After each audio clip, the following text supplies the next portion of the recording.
Hello বন্ধুরা, আসসালামু আলাইকুম। কেমন আছেন সবাই? আশা করছি সবাই ভালো আছেন। তো আজকে মজাদার রেসিপি লাচ্ছা সেমাই কিভাবে ঘিয়ে না ভেজেও আমরা রান্না করতে পারি। এই সেমাইটা যেহেতু এমনিতেই ঘিয়ে ভাজা থাকে, তাহলে আর আমরা কেন ঘিয়ে ভাজবো, তাই না বলেন আপুরা? তো আজকে এই সহজ এবং মজাদার রেসিপিটাই আপনাদের সাথে শেয়ার করতে বন্ধুরা চলে আসলাম। দেখতেই পাচ্ছেন আমার সেমাইটা কতটা লোভনীয় হয়েছে।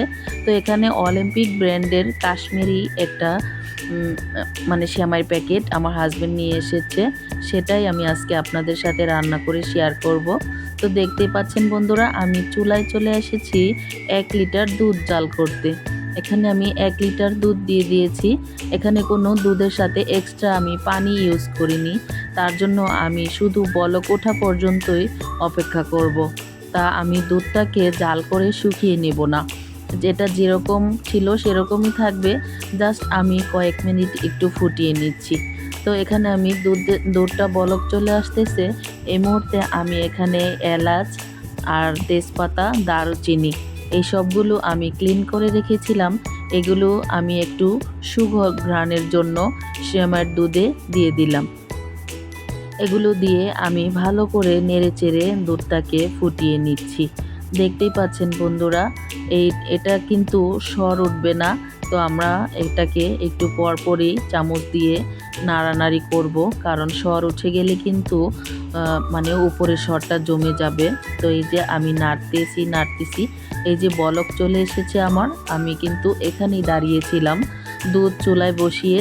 কিন্তু আপনারা কোথাও চলে যাবেন না, কারণ হলো দুধ পড়তে কিন্তু সময় লাগে না, একদম আপনি চোখের পলকেই দুধটা একদম উতলে পড়ে যাবে। তার জন্য আমি দাঁড়িয়ে দাঁড়িয়ে খুব সুন্দর করে দুধটাকে নেড়েচেড়ে জাল করে নিয়েছি। এখন এই যে এখানে আমি চিনি দিয়ে দিচ্ছি প্রায় 1 কাপের মতো। তো 1 কাপ চিনি দিলে একটু বেশি মিষ্টি হয়ে যায়, আমি এখান থেকে কিছুটা চিনি রেখে দিয়েছিলাম। আমি এখানে প্রায় 1.25 কাপের মতো চিনি দিয়েছি বন্ধুরা। যেহেতু চিনি অনেক মিষ্টি, বাচ্চারা খায় ঠিক আছে, কিন্তু আমার হাজবেন্ডের ডায়াবেটিস আছে, আমার আম্মুর আছে। তো সেক্ষেত্রে আমি এখানে এতটা বেশি কড়া মিষ্টি করব না। আর এই মিষ্টিটাই কিন্তু খেতে ভালো লাগে। এত বেশি মিষ্টি যারা পছন্দ করেন তারা দিতে পারেন, বাট আমার কাছে একটু মানে মিডিয়াম মিষ্টি হলেই ভালো লাগে। আবার কিন্তু কম মিষ্টি হলে চলবে না, এতটা কমও না। তো এখানে আমি দেখতে পাচ্ছেন 1 চামচ হলো কিচমিচ, আমি এটা ধুয়ে নিয়েছি।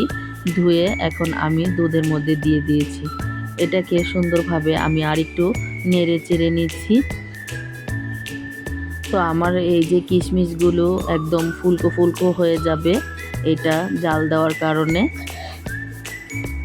তো এই যে দেখেন বন্ধুরা, আমি এই যে সেমাই যেটা নিয়েছি সেটা কিন্তু আমি নিয়ে এসেছি। এই সেমাইটা আমি কিন্তু দুধটা জাল করে আধা ঘন্টারও বেশি আমি এই দুধটাকে ঠান্ডা হওয়ার জন্য রেখে দিয়েছি। দুধ কিন্তু বলক ওঠা অবস্থায় আপনারা কেউ সেমাই দুধে দিবেন না, তাহলে কিন্তু সেমাই গলে যাবে। তো সেমাইটা একদম আস্ত আস্ত থাকলে খেতে কিন্তু বেশ মজা হয়, আর দেখতেও কিন্তু অনেক সুন্দর হয়। তার জন্য আমি দুধটা এমনভাবে জাল করে নিয়েছি, জাল করে ঠান্ডা করে নিয়েছি যেন আমার আঙ্গুলটা শয় অবস্থায় থাকবে।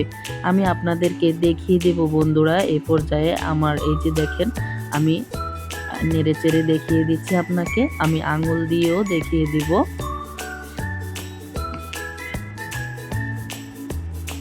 তো এই যে দেখেন, আমি আঙ্গুলটা এখানে চুবিয়েছি, আমার আঙ্গুলে কিছু গরম লেগেছে, কিন্তু আমি সয়ে নিতে পেরেছি। তো এখন আমি এখানে যে সেমাইটা নিয়েছি সেই সেমাইটা আমি এখানে দিয়ে দিচ্ছি। এই সেমাই দেওয়ার পরে কিন্তু আর কোনোভাবে চুলোর জালটা জ্বালানো যাবে না। ওদিকে মেহমান চলে এসেছিল আমার বাসায়, তো আমার সেমাইটা দিতে একটু লেট হয়েছে, তবুও আমার সেমাইটা আলহামদুলিল্লাহ পারফেক্ট হয়েছে। এই যে দেখেন, সেমাইয়ের সাথে কিন্তু আমার এক্সট্রা কোনো বাদাম দিতে হয়নি। এই সেমাইটা এতটাই মানে ভালো ছিল, এই সেমাইয়ে আপনার জাফরান দেওয়া ছিল, বাদাম, তারপরে কিশমিশ, হ্যাঁ সব কিছুই এই সেমাইয়ের মধ্যে দেওয়া ছিল। তো আমি শুধু এক্সট্রা কিছু কিশমিশ দিয়েছি আর বাদাম এখানেই ছিল। তো এই যে দেখেন আমার সেমাইটা কিন্তু দেওয়া হয়ে গিয়েছে। আপনারা কিন্তু এখানে অতিরিক্ত সেমাই ইউজ করতে পারবেন না, যেমন নেড়ে চেড়ে একটুখানি ঢিলা থাকবে দুধটা, সেমাই দেওয়ার পর হালকা কিছু দুধ উপরে থাকবে, তাহলে কিন্তু এই সেমাইটা সুন্দর হবে। এই যে দেখেন কতটা লোভনীয় হয়েছে, মাশাল্লাহ। আপনাদের কাছে কেমন লেগেছে বন্ধুরা, প্লিজ কমেন্টসে জানাতে কিন্তু ভুল করবেন না। আর যারা একটি লাইক দিতে ভুলে গিয়েছেন, প্লিজ একটি লাইক দিয়ে আমার ভিডিওটি কন্টিনিউ করবেন, কারণ আপনার একটি লাইকে আমার ভিডিওটি আরও অনেকজন দর্শকের কাছে পৌঁছে দিবে। তো আপনার একটি মূল্যবান বক্তব্য আমার কমেন্ট বক্সে রেখে যাবেন। তো বন্ধুরা, এই সেমাইটা দেওয়ার পরে কিন্তু আমি ফিরে এসেছি 15 থেকে 20 মিনিট পর। দেখতেই পাচ্ছেন কতটা সুন্দর হয়েছে আমার এই সেমাই রান্নাটা। আমার হাজবেন্ড কিন্তু খাওয়ার জন্য অলরেডি বসে আছে, তো আমি তাকে সুন্দর করে সেমাইটা বেড়ে দিয়ে দিচ্ছি। দেখেন আমার সেমাইটা একদমই আস্তে আস্তে রয়েছে, সেমাই কিন্তু গলে যায়নি। মাশাল্লাহ, এতটা সুন্দর হয়েছে আমার এই সেমাইটা। আপনাদের কাছে যদি ভালো লেগে থাকে, প্লিজ ফ্যামিলি এবং ফ্রেন্ডসদের সাথে শেয়ার করে দিবেন। আজকের মতো এখানেই বিদায় নিচ্ছি, দেখা হবে নেক্সট কোনো ভিডিওতে। সে পর্যন্ত সবাই ভালো থাকবেন। Thanks for watching. আসসালামু আলাইকুম এভরিওয়ান।